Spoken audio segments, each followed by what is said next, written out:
বাংলাদেশের আসল গোপন সম্প্রদায় চিনে নিন এদের।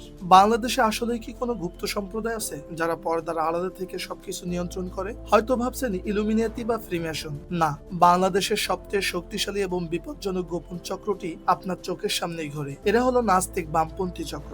শুধু নাস্তিক নয়, আবার শুধু বামপন্থীও নয়। এই দুয়ের এক অদ্ভুত এবং ভয়ানক সংমিশ্রণ। এদের চেনা বড়ই কঠিন। এরা এতটাই চতুর যে এদের অনেকে 24 ঘন্টা পায়জামা পাঞ্জাবি পরে থাকে।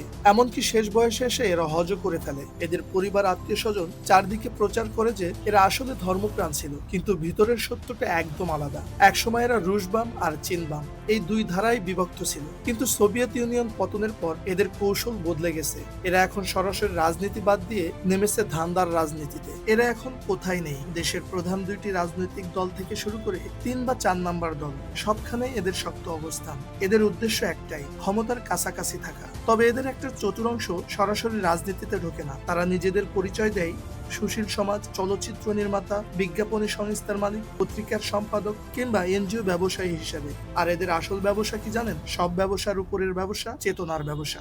জাতির ক্রান্তি লগ্নে এরা বিবাদমান দুই দলেই ভাগ হয়ে থাকে।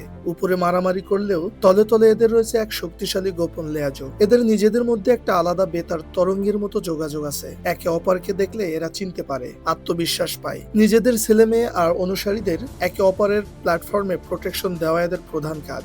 বাংলাদেশের ইতিহাসের সবচেয়ে আত্মঘাতী আর বিপজ্জনক মুহূর্তগুলোর জন্ম দিয়েছে এই নাস্তিক বাম গুপ্ত চক্র।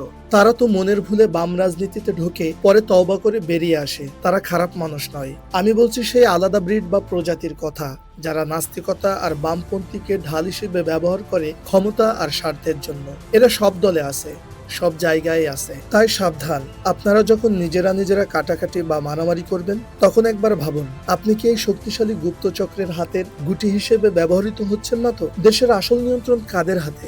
ভাবার সময় এসেছে এখনই।